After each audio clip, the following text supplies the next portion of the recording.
Voy a empezar a enseñar en esta mañana y vamos a iniciar una serie en el día de hoy que se titula Siguiendo los Pasos de Jesús. Es una nueva serie que durará 7 semanas. A partir de hoy son 7 enseñanzas que yo creo van a cambiar nuestra forma de entender la vida cristiana, nuestra forma de entender el cristianismo. Tal vez a ti te invitaron por primera vez hoy a Iglesia Viva, quizás te invitaron hace unas semanas y aún tú dices, yo no soy cristiano, yo todavía no soy cristiano, me gusta ese lugar, me gusta Iglesia Viva, me gusta lo que hacen, me gusta lo que sucede en ese lugar, pero aún no me considero a mí mismo un cristiano. Quiero decirte que estás en el mejor momento entonces, porque aquí yo pretendo, por medio de muchas historias que compartiremos durante las próximas semanas, hablar de lo que significa verdaderamente ser un seguidor de Jesús, de lo que significa verdaderamente ser cristiano. En otras palabras, ¿qué verdaderamente significa ser cristiano? Ser cristiano es ser seguidor de Jesús. Ser cristiano no es decir que soy cristiano, aún ser cristiano, escúchame, no es creer en Jesús. Creer en Jesús no nos hace cristianos. Seguir a Jesús nos hace cristianos. Dice la Biblia en el libro de los Hechos que por primera vez en Antioquía les llamaron cristianos a quienes seguían a Jesús. ¿Y sabes por qué les llamaron cristianos? No porque tuvieran un edificio en el que afuera dijera iglesia cristiana, sino porque su vida se parecía al Cristo, su vida se parecía a Cristo. Cristianos significa pequeños Cristos. En otras palabras, cuando ellos los veían, decían, estos son como aquel que crucificaron. Estos se parecen a aquel que crucificaron. Por eso cuando Pedro negó a Jesús, ¿te acuerdas que el viernes hablamos de eso? De cierto, te digo, Pedro, que aún antes de que cante el gallo, me negarás 3 veces. Juan capítulo 13, versículo 36. Tú te vas a dar cuenta que es cuando Pedro está a lo lejos de donde está sucediendo toda la crucifixión de Cristo, que una mujer se le acerca y le dice, tú estabas con él. Tú te pareces a Él, tú te ves como Él. Es que ser cristiano es parecernos a Jesús. Ahora, si vamos a empezar una serie que se llama Siguiendo los Pasos de Jesús, siguiendo a Jesús, siendo como Jesús, dime quién mejor para enseñarnos qué es ser cristiano o qué es ser seguidor de Jesús que aquellos que lo siguieron en su ministerio terrenal durante 3 años y medio. No hay nadie mejor que este grupo de hombres para decirnos qué es ser un seguidor de Jesús, porque si alguien puede llamarse a sí mismo cristiano, son ellos. Si alguien tiene derecho a decir yo soy cristiano, yo fui cristiano, yo he sido cristiano, son estos hombres, porque lo dejaron todo. ¿Por qué? Por seguir a Jesús. Ellos siguieron a Jesús, ellos se levantaron cada mañana con Jesús, ellos comieron con Jesús, ellos fueron a pescar con Jesús, ellos sintieron momentos de angustia, de aflicción, de dolor, de presión con Jesús. Ser cristiano es que Jesús haga parte de toda tu vida, no solamente de los pedacitos que tú le quieres entregar. Ser cristiano no es solamente decirle, te dejo entrar a este pedazo, Jesús, pero aquí quédate afuera. Ellos lo que hicieron fue vivir con Jesús, caminar con Jesús, andar con Jesús, permanecer con Jesús. En otras palabras, la vida entera de estos hombres se trató de Jesús. La vida entera de estos hombres fue acerca de Jesús. ¿Qué diferencia hay entre ellos y nosotros? Que ellos lo vieron, que ellos lo tocaron. ¿Te acuerdas que Juan nos decía, yo lo vi, yo lo toqué, yo lo sentí, yo puse mi cabeza sobre su pecho, yo estuve con él, yo lo escuché? Pero como ustedes no lo escucharon, yo quiero que ustedes lo escuchen también. ¿Te acuerdas que eso es lo que nos dice Juan en Primera de Juan? Ahora, si la diferencia que ellos tienen con nosotros es que ellos vivieron y caminaron con Jesús, no importa, porque la Biblia dice en 4 porciones de la Escritura, el justo por la fe vivirá. ¿Y qué es la fe? La fe es la certeza de lo que se espera, la convicción de lo que no se ve. En otras palabras, yo puedo ser tan cristiano como ellos a partir de la fe, porque aunque no lo veo, tengo la convicción de que es Él, tengo la convicción de que es real, tengo la convicción de que vino y pisó esta tierra y murió por mis pecados, tengo la convicción de que es el Hijo de Dios. ¿Es más difícil? Tal vez es más difícil, o tal vez no, porque ellos todavía veían un hombre de carne y hueso. Ellos todavía en ocasiones dudaban. Dice la Biblia en Juan 6 que muchos le seguían, pero a veces dudaban. Dice en Juan 6:66, que es el 666 del cristiano, sabes que nos encanta el 666, pero Juan 6:66 dice que muchos de los discípulos ese día dejaron de seguirle y volvieron atrás. Ese es el 666 del cristiano, volver atrás. Si ellos volvieron atrás viéndolo, nosotros tenemos derecho a dudar, claro que sí. ¿Qué hace que la ley de la gravedad funcione? Fuerzas contrarias. ¿Qué hace que la fe funcione? Fuerzas contrarias. Si no hubiera duda, no habría fe. Si no hubiera blanco, no habría negro. ¿Sabes a lo que me refiero? Si no hubiera luz, no habría oscuridad. Si no hubiera bien, si no existiera el bien, no existiría el mal. No podríamos entender el concepto del mal aislado del concepto del bien. ¿Estás conmigo? No podemos pensar en fe sin pensar en duda. La duda mueve mi fe. Lo que pasa es que no la abrazo, no me quedo en ella, sino que decido tener fe.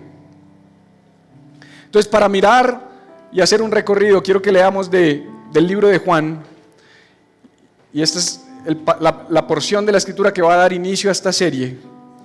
Esta es la primera parte de nuestra serie, no es la introducción. Esta serie no tiene introducción, esta serie tiene primera parte. La primera parte de nuestra serie, Juan capítulo 4, y te voy a leer desde el versículo 1 al 8 y luego leeré un poco más adelante y te contaré algo sobre esta historia. Dice: cuando pues el Señor entendió que los fariseos habían oído decir, Jesús hace y bautiza más discípulos que Juan, está hablando de Juan el Bautista, y en paréntesis dice, aunque Jesús no bautizaba, sino sus discípulos, salió de Judea y se fue otra vez a Galilea. Y le era necesario pasar por Samaria. Vino pues a una ciudad de Samaria llamada Sicar, junto a la heredad de Jacob, que Jacob dio a su hijo José, y estaba allí en el pozo de Jacob. Entonces Jesús, cansado del camino, se sentó así junto al pozo.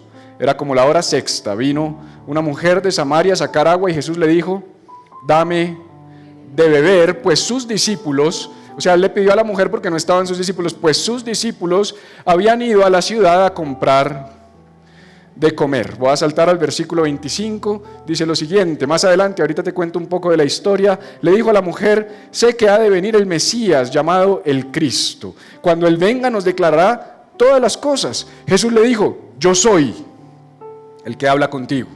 En esto vinieron sus discípulos y se maravillaron de que hablaba con una mujer. Sin embargo, ninguno le dijo, ellos eran cobardes, ¿qué preguntas o qué hablas con ella? Entonces la mujer dejó su cántaro y fue a la ciudad y dijo a los hombres, venid, ved a un hombre que me ha dicho todo cuanto he hecho, ¿no será este el Cristo? Entonces salieron de la ciudad y vinieron a él. Entre tanto los discípulos le rogaban diciendo, Rabí, come. Padre, háblanos, Señor, en esta mañana. Tú me regalaste esta porción de la Escritura para iniciar esta serie, Señor, y estoy convencido de que es el fundamento de lo que vamos a ver durante las próximas 7 semanas, Señor. Que sea tu palabra hablando a nuestras vidas. Permíteme que esta historia cobre vida entre nosotros en estos minutos que me quedan, Señor, y que nadie se duerma ni se distraiga ni esté pensando en cosas que están fuera de lo que vinimos a recibir, que es una palabra de tu parte. Te lo pido en tu nombre, Jesús.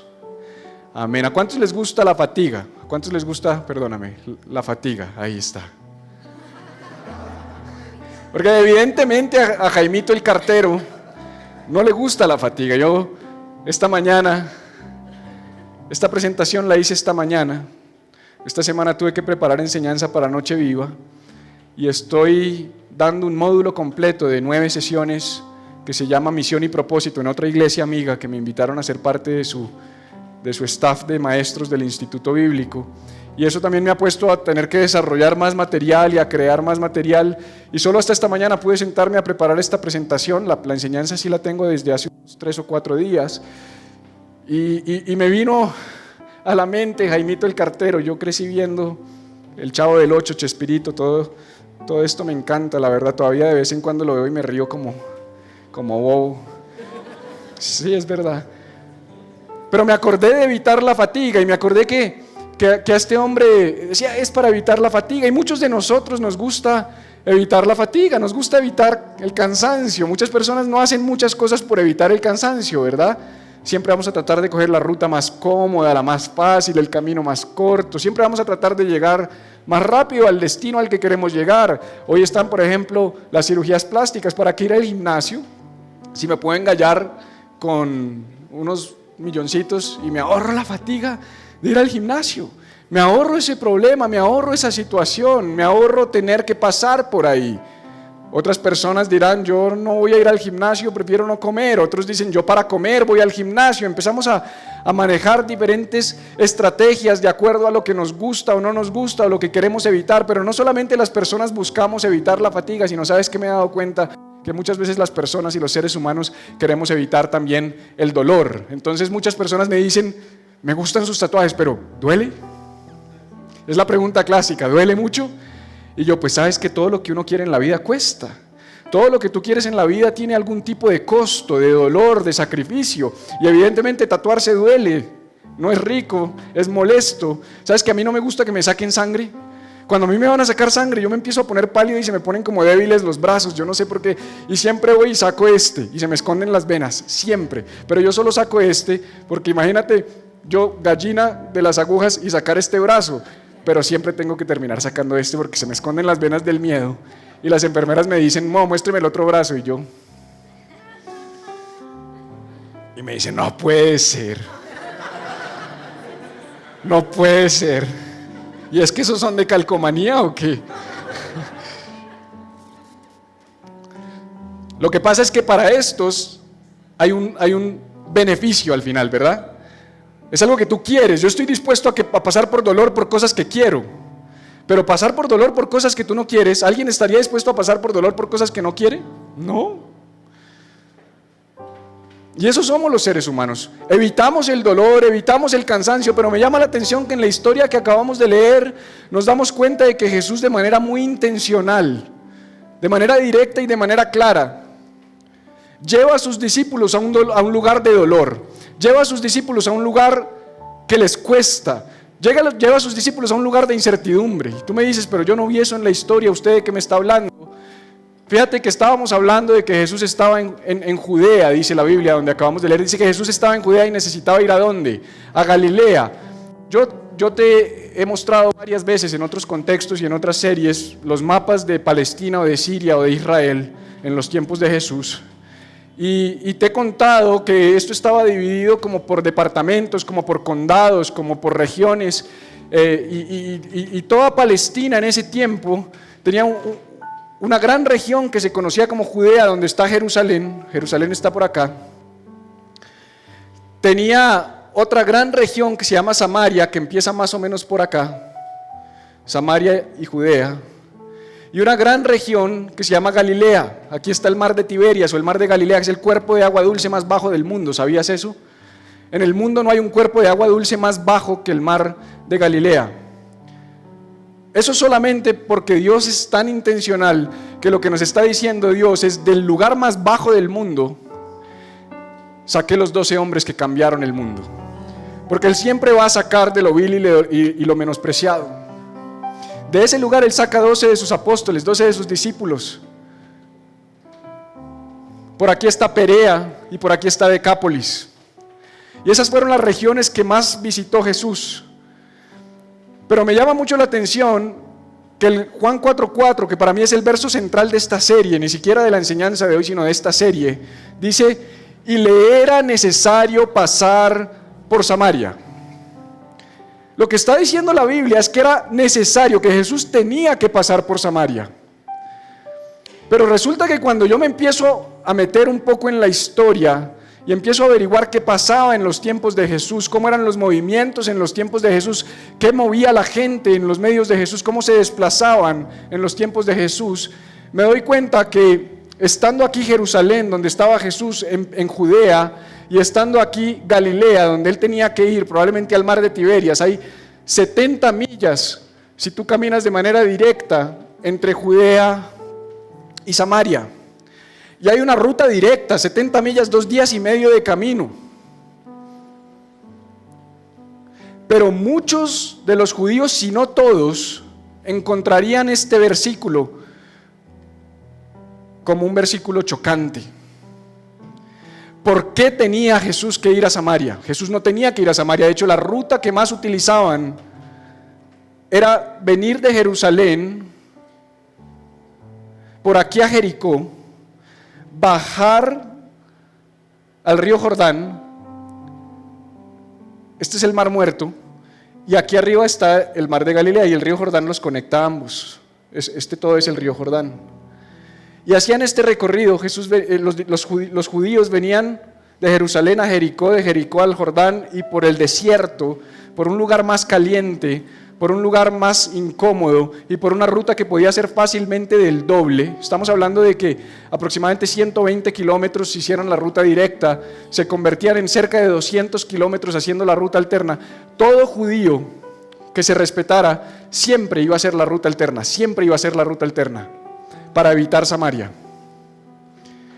Porque resulta que los judíos y los samaritanos no se querían, porque resulta que los judíos veían a los samaritanos como una mezcla, descendientes de Abraham pero mezclados, que no eran puros, que eran una raza o una etnia extraña, que era un grupo de gente que no era digno, que no eran los descendientes puros de Abraham, que eran rechazados. En otras palabras, había mucho racismo y había muchas diferencias entre estos grupos de personas. Siempre los judíos iban a ver al samaritano como algo menos, como algo inferior. Y aquí había judíos puros, aquí había judíos puros, desde esa perspectiva. Pero aquí estaban los samaritanos. Y todo judío venía y hacía la ruta para no pasar por Samaria. Eso era lo normal. Eso era lo común. Pero aparece Jesús y dice la Biblia que era necesario para Jesús pasar por Samaria. Intencionalmente Jesús quiso llevar a sus discípulos por Samaria. Estamos en una serie que se titula Siguiendo los Pasos de Jesús. Si los discípulos querían seguir los pasos de Jesús, ¿por dónde tenían que ir los discípulos? Los discípulos no podían decir, ok, Jesús, nos vemos en 2 días en Galilea. Yo me imagino los discípulos, Pedro, ¿qué hacemos? Dile que no. Pedro, ¿será que él no sabe quiénes son los samaritanos? Juan, dile tú que tú eres más cercano a él. No, yo no le voy a decir, dile a María. María sí que como que le hace ojitos. María, dile tú a Jesús. No, mejor tú, Tomás. Mejor tú, Bartolomé. Mejor tú, Andrés. Judas, ¿cuál de los dos? Cualquiera de los dos, vaya dígale. Usted igual se va a ahorcar. Vaya dígale usted, hermano. ¿Cuál es el problema?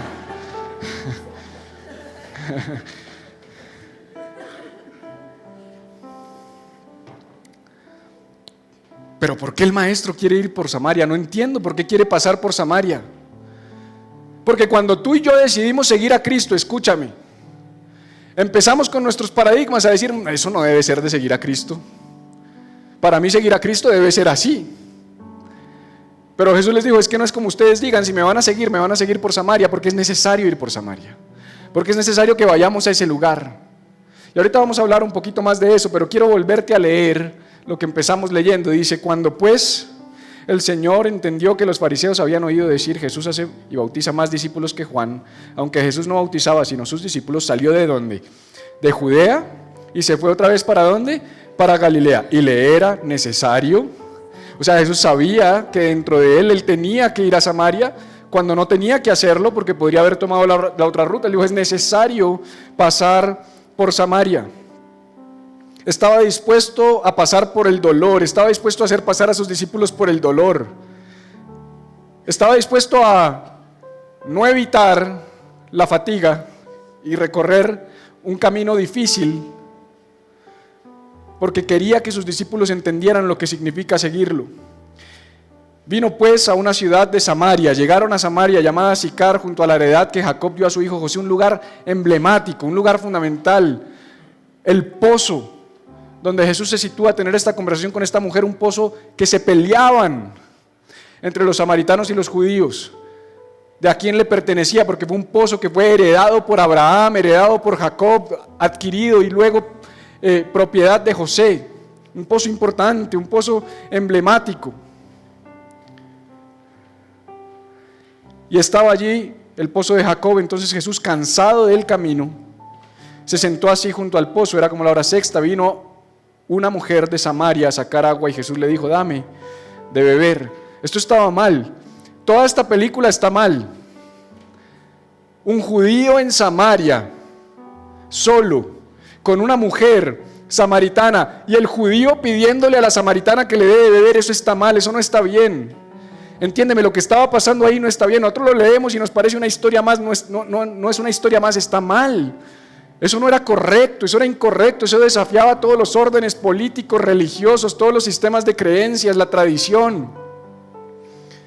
Eso era disruptivo Todo el que viera eso se iba a escandalizar. ¿Qué estás haciendo, Jesús? ¿Por qué estás hablando con esa mujer? ¿Por qué estás en Samaria? ¿Por qué estás en este pozo? ¿Por qué estás pidiéndole agua? ¿Entiendes?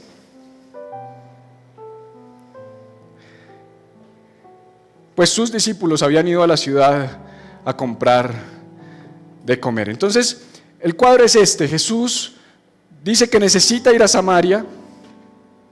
Se lleva a sus discípulos que deberían venir refunfuñando, pero ¿por qué no? Dile tú, todavía nos podemos desviar, no hemos llegado a la frontera. Dile que no, que nos desviemos. Aquí todavía podemos coger hacia el Jordán. Paremos, no vayamos. Dile que no, dile que los samaritanos no. Por favor, maestro, no hagas más de estas locuras, Señor. Por favor. ¿O tú qué crees? ¿Que ellos sí, Señor, sí, Señor, sí, Señor? No, si son como tú y como yo, estaban quejándose y estaban renegando. Y si Jesús estaba cansado, ellos estaban cansados. Pero Jesús siempre te va a llevar un poquito más allá. No solo los hace ir a Samaria, sino que mira bien, ¿qué les dice? Muchachos, tengo sed y estoy cansado, vayan y compren algo de comer. ¿Jesús en Samaria? ¿12 judíos en Samaria? La gente nos va a mirar como bichos raros, se van a encerrar detrás de las puertas, nos van a señalar, cuando lleguemos a los comercios van a cerrar la puerta y van a decir que no hay servicio. ¿Por qué nos haces esto, Jesús? Pero es que la verdad de seguir a Jesús no siempre es ir a los lugares a los que tú quieres ir. Es que la verdad acerca de seguir a Jesús no siempre es pisar los lugares que tú quieres pisar. No es siempre hablar con la gente que tú quieres hablar y hacer las cosas que tú quieres hacer. ¿Sabes qué creemos nosotros aquí en Occidente que es seguir a Jesús? Jesús, te reconozco, te dejo entrar a mi vida, eres mi Señor y mi Salvador, métete en mi corazón y vamos, sígueme, Jesús. A donde yo vaya tú vas. Entonces Jesús se vuelve un amuleto. Llévame, Jesús, llévame contigo. Pero a mi manera. Quiero tu presencia en mí, pero a mi manera. Quiero los lugares que yo quiero frecuentar. Quiero los milagros que yo quiero hacer las cosas que yo quiero. Es que es Jesús alrededor de nosotros. Eso no es ser cristiano. Ser cristiano es ir a Samaria y que cuando te diga, ahora ve y compra de comer, que tengo hambre, voy, sí, Jesús, voy a ir a comprar de comer, que tengo hambre. Eso es seguir a Jesús. Eso es seguir los pasos de Jesús. Es ir a donde Jesús iría. Es ir a donde Jesús quiere ir. Es caminar hacia donde Jesús quiere caminar. Es hacer las cosas a la manera de Jesús, no a nuestra manera. Y la manera de Jesús es muy distinta de la manera nuestra. La manera de Jesús es muy diferente de nuestra manera. Llega un momento en la historia donde Jesús se le revela a la mujer. Llega un momento en la historia donde ellos están conversando, y si tú te acuerdas, esta es la mujer con la que él tiene una conversación, donde le dice, 5 maridos has tenido y el que ahora tienes no es tu marido. Además era saltoncita la vieja. O sea, Samaria, samaritana, mujer, que en esa época ya era un problema. Y brincona. 5 maridos has tenido y el que está ahorita contigo tampoco es tu marido. ¿O tú qué crees que era? Ay, no diga eso, no. Una santurrona. Y con esta mujer el maestro se sienta a conversar. Como cualquier persona, empiezan a tener una conversación. Y le dice, dicen que va a venir el Mesías. Yo soy el Mesías. Yo me imagino los ojos de esa mujer. El Mesías me está hablando. Me dijo que he tenido 5 maridos. Que el que está conmigo ahorita no es mi marido. Imagínate la emoción de esta mujer. Siempre Jesús llega donde nosotros estamos. Él llegó donde esta mujer. La religión siempre nos dice tienes que llegar a Dios, pero el cristianismo es Jesús llegando siempre a nuestros lugares más oscuros.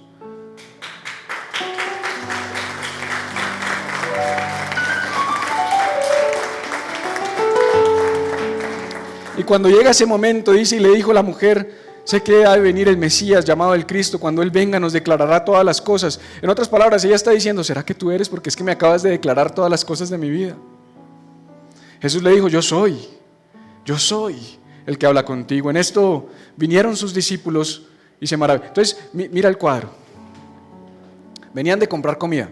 No sabemos si trajeron o no trajeron comida. Bueno, sí trajeron porque después le dijeron, Rabí, come. O sea, algo consiguieron.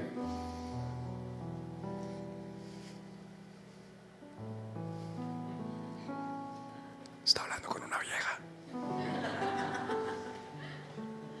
Hey, Pedro, ¿quién será esa vieja? Ya tenemos mucho con María acá metida entre nosotros. Ahora va a hablar con otra, nos va a meter otra. Se va a levantar un movimiento feminista aquí. No, Pedro, Juan, haz algo. Tomás, Bartolomé. No, ve tú, Judas, ya sabemos que tú eres el encargado. Judas, ve tú. Pero ¿qué hace Jesús otra vez hablando con una mujer? Ya nos trajo aquí a Samaria, nos manda a buscar comida. No, este man se pasa, se agarra, como dicen por ahí. Así me dicen algunas de mis discípulos, este man se agarra, me dicen, este man se agarra. Y entonces llegan los manes, yo me los imagino de lejos, mírelo allá, hablando con una mujer, ¿qué le pasa al Mesías? Yo no entiendo, Jesús está como loco, mira, esto cada vez le está pasando más frecuente, tenemos que hablar con él, vamos a hacer una junta, vamos a hacer una reunión, y se van acercando y le van bajando el tono. Sí, y cuando ya lo ven, dice la Biblia que dice, en esto vinieron sus discípulos y se maravillaron de que hablaba con una mujer, sin embargo ninguno dijo, ¿qué preguntas o qué hablas con ella? O sea, venían bravitos, pero cuando llegaron, hola Jesús. Mucho gusto, dama. Excelentísima dama.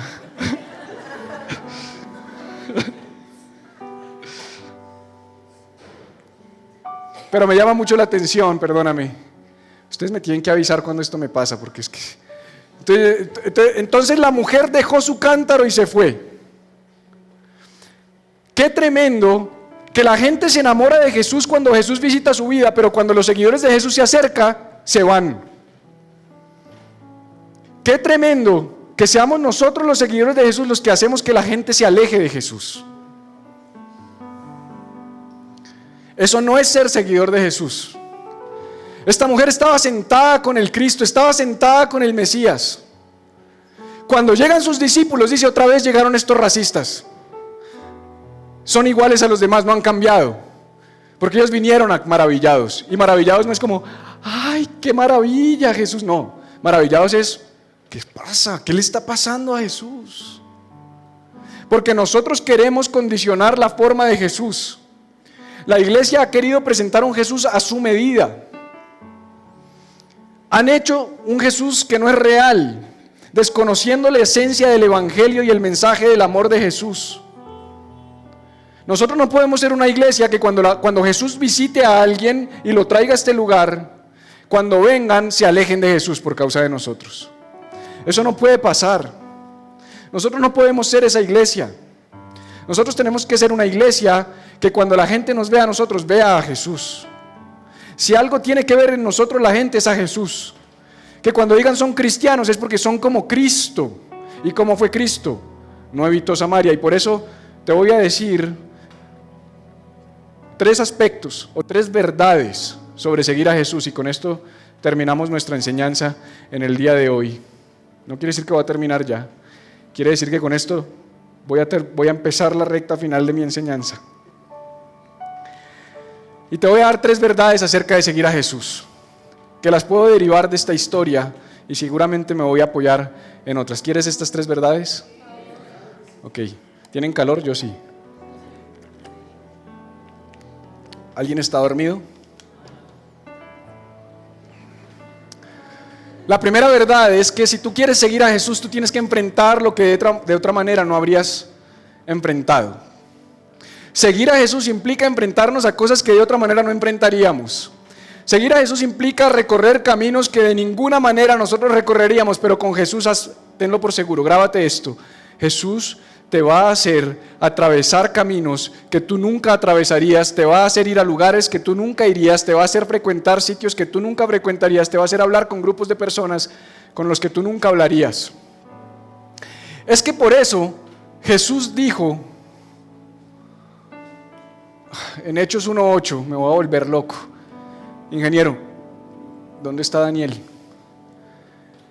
Necesito mi computador acá. Para la próxima semana, por favor.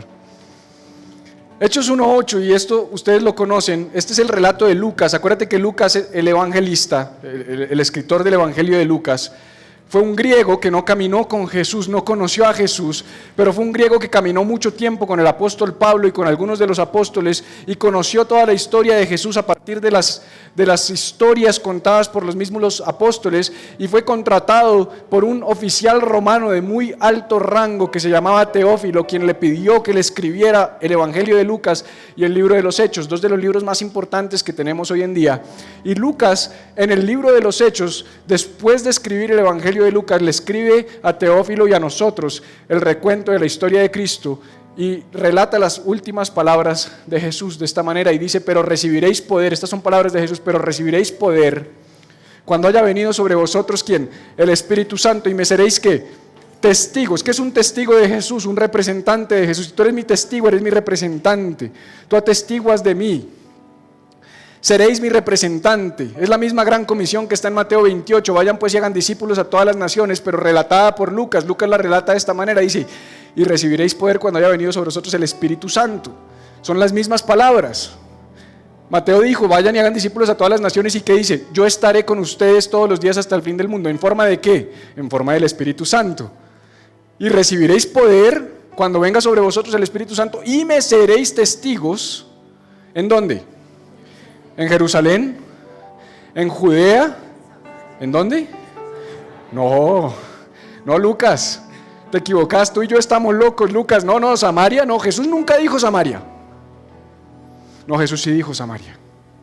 Jesús tenía que pasar por Samaria. Es que ser testigos de Jesús implica que tenemos que estar dispuestos a salir de nuestra comodidad y de nuestras cuatro paredes y de nuestros paradigmas religiosos y hablarle de Jesús a cualquiera, a los que están en Samaria y hasta en lo último de la tierra.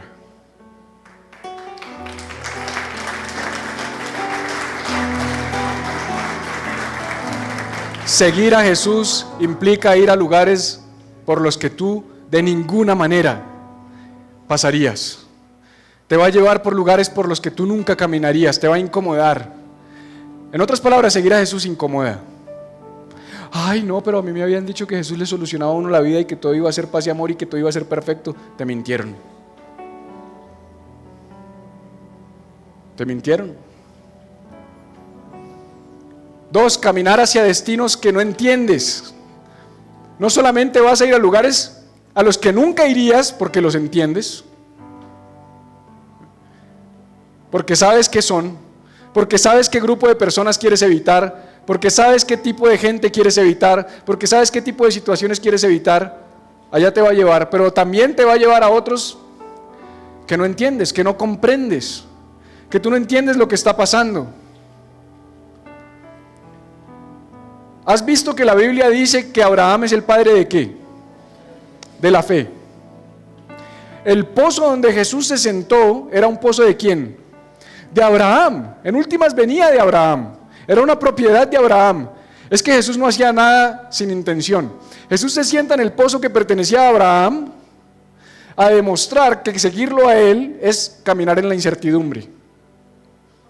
Vayan y busquen comida. ¿Pero de dónde, Jesús? No conocemos este sitio, no sabemos si nos van a dar comida. Vayan y busquen comida. Busquen, tengo hambre. Y cuando llega y le dice: Rabí, come, el man dice: no, yo tengo una comida que ustedes no tienen. Síguelo leyendo. Hay una comida que es para la vida eterna y que me llena más, y es una comida que ustedes no pueden comer porque yo soy el pan de vida. Y empieza: nos mandó a comprar comida y ahora no quiere. ¿Qué habrá comido Jesús? Eso fue que esa vieja le dio comida. Claro, por eso estaba hablando con ella, interesado Jesús. Jesús no tenía hambre porque después no comió. Jesús lo que quería era que vayan y pasen por su prueba. ¿Sabes? A veces, escúchame, esto es para alguien. A veces Jesús te va a pedir cosas que tú estás tratando de encontrarles un sentido, y cuando lo hagas, Jesús va a decir: no, quería que lo hicieras, no hay razón. Pero dime por qué, Jesús, ¿por qué tuviste que pasarme por esto? ¿Cuál fue la razón? Porque en la iglesia nos enseñaron: con Dios tú no tienes que pedir el por qué, sino el para qué. Ese es uno de los dichos cristianos. Entonces todas las pruebas es: ok, Señor, no voy a preguntar por qué, pero ¿para qué? Y si no te quiero decir para qué, fueron a conseguir comida para que se pudriera, porque Jesús no se la comió. No siempre va a haber una respuesta. No siempre vas a saber para qué. Pero me llama mucho la atención que siendo este el pozo de Abraham, nos diga Génesis 12:1, que cuando Dios llamó a Abraham, le dijo: sal de tu tierra, de tu parentela, de la casa de tu padre, a la tierra que yo te mostraré. ¿Cuántos de ustedes me caminarían a mí así?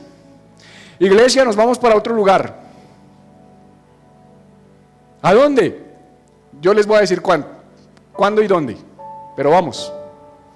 Apóyenme financieramente. Este man lo que se va es a tumbar la plata. Este lo que quiere es billete y largarse. No, créanme, tengo un lote visto, pero yo se los voy a mostrar cuando me den la plata. ¿Lo harías? No, muéstreme primero.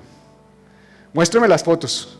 Muéstreme el lugar. O no hicimos esto aquí así, porque nos toca ver. Miren, aquí está, sí hay un gimnasio. Ay, sí hay un gimnasio. Oiga, por cierto, ¿cómo cambió esto, no? ¿Quién vino al gimnasio? ¿Quién alcanzó a venir al gimnasio? ¿Esto es otro lugar o no? Es otro lugar. Y le falta. Prepárese, Cesarín, porque le falta. ¿Dónde está Cesarín? Le falta. Es que él le dijo: ve a la tierra que yo te mostraré. A veces Dios te va a decir: sal, y te muestra sobre el camino. No, Señor, yo voy. Yo te sigo a donde tú quieras, pero muéstrame los planos, muéstrame los planes, muéstrame el diseño. ¿A dónde es? ¿Cómo es? ¿Qué va a pasar allá? Voy, pero no me lleves por Samaria. Yo estoy dispuesto a seguirte, Señor, pero en mis términos. No, seguir a Jesús implica ir a lugares que no entiendes, es dar pasos que no entiendes, es caminar sobre cosas que no entiendes, que no tienen sentido para ti. Y por último, seguir a Jesús implica amar lo que no estarías dispuesto a amar. Yo estoy convencido de que seguir a Jesús implica romper un paradigma del amor, o por lo menos que se sacudan nuestros paradigmas del amor. Porque los discípulos ya habían caminado con Jesús y conocían sobre el amor de Jesús, pero a Samaria, ¿en serio? ¿Hasta allá? Jesús es tan no egoísta, o altruista, si quieres decirlo de otra manera, que sufriendo en la cruz,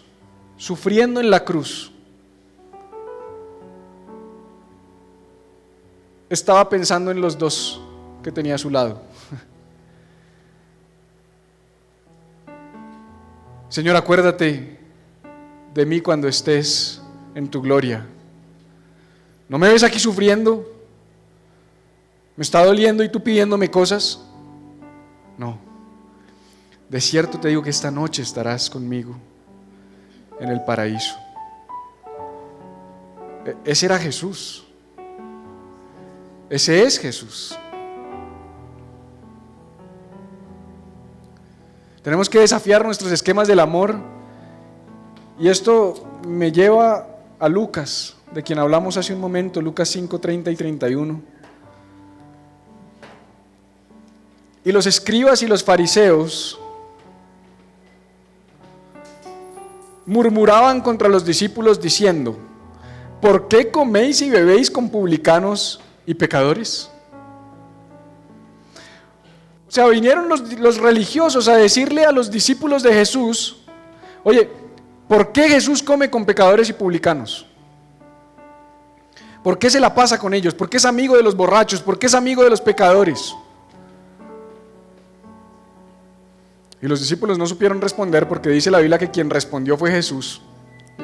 Y les dijo: los que están sanos no tienen necesidad de médico, sino los enfermos.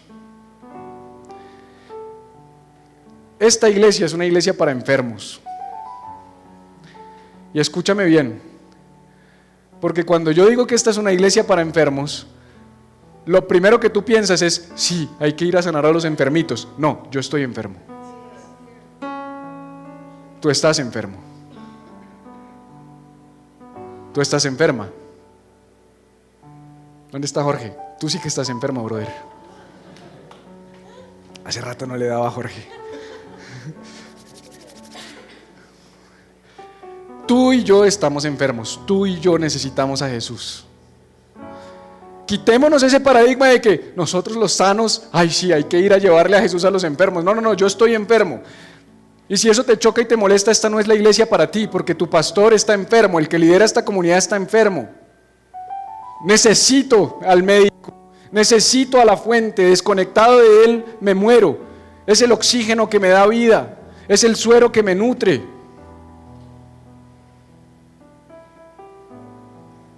Ser cristiano es caminar pegado de Jesús. No porque qué es correcto y qué es correcto. No, porque separados de mí nada podéis hacer, dijo Jesús. Si nosotros entendemos eso, cualquiera que venga a este lugar se va a sentir cómodo. No se va a ir como la mujer samaritana que se fue, sino que va a permanecer. Porque no llegué a un sitio de gente santa y religiosa y perfecta, llegué a un lugar de gente real, con problemas. Dáselo fuerte, gracias Dalis.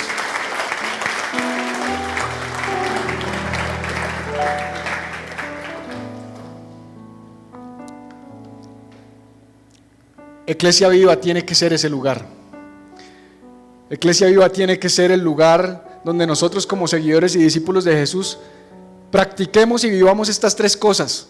Enfrentemos y estemos dispuestos a enfrentar lo que de otra manera no estaríamos dispuestos a enfrentar. Caminemos hacia los destinos que no entendamos y no conozcamos. Voy a desafiarte, iglesia, te voy a retar, te voy a incomodar. Vamos a hacer cosas que te van a incomodar. Vamos a hacer cosas que van a incomodar tu sistema de creencias y tus paradigmas. Si vienes de otra iglesia, aquí vas a empezar a ver cosas que te van a chocar si es que no las has visto ya.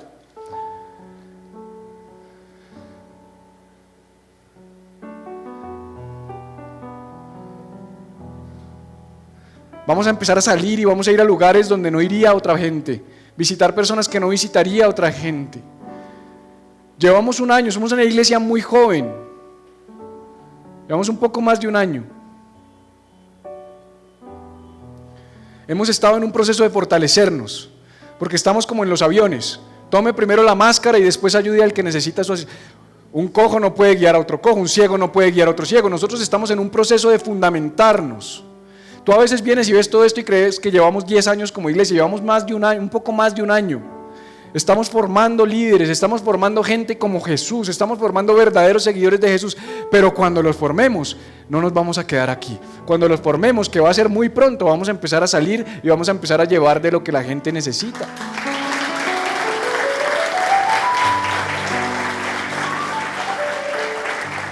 Y vamos a estar dispuestos a ir donde nadie iría y amar a la gente que nadie amaría y a las personas que nadie estaría dispuesto a amar.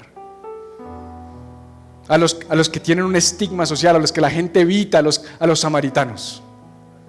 Vamos a ir a los samaritanos. Esta iglesia nació para los samaritanos. Y a Jesús le era necesario pasar por Samaria. Si a mi maestro le era necesario pasar por Samaria, yo voy a pasar por Samaria. Las veces que sea necesario pasar por Samaria. Quiero invitarte a estar en pie en esta mañana. Qué forma de empezar nuestra serie. Lo que viene, sé que el Señor nos va a sorprender.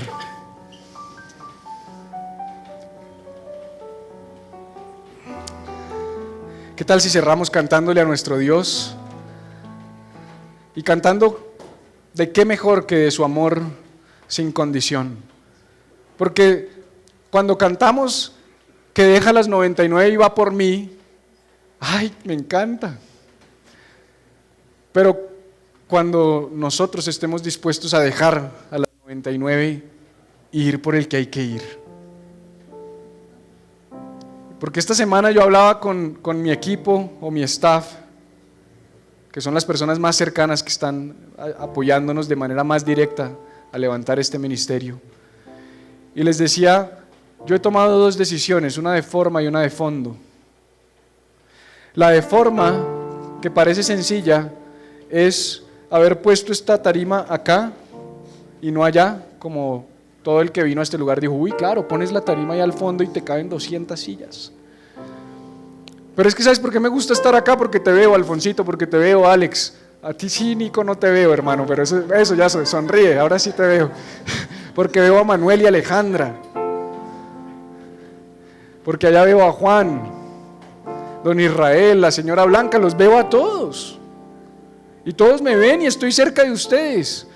Y cuando tenga mi tarima, porque esta es provisional, esta chilla mucho y me desespera y me desconcentra, me voy a poder bajar. Y voy a poder estar cerca de ti. Porque aquí no somos la iglesia del pastor bola de humo y capa y se desaparece al final del servicio. Y se monta en la Land Rover y se va. No. Aquí yo soy enfermo, necesito de ti. Me pongo feliz cuando al final del servicio puedo abrazarte y que vengas y me des un abrazo y me digas gracias, porque lo necesito, porque estoy enfermo. Tengo problemas en mi alma y en mi corazón. Entonces de forma yo dije, no me importa meter 100 personas versus 200 si somos la familia que queremos ser y somos la comunidad que queremos ser.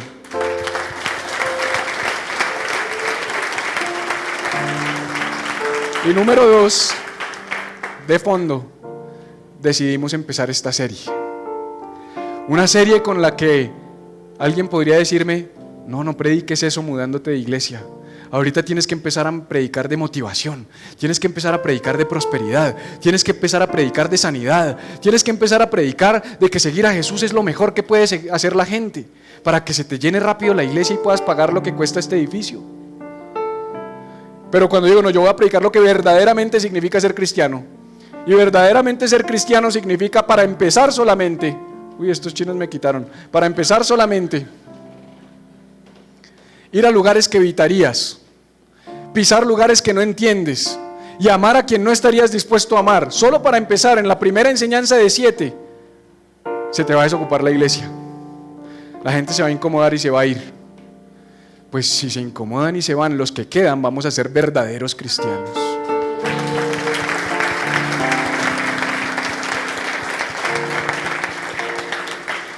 Vamos a cantarle a nuestro Dios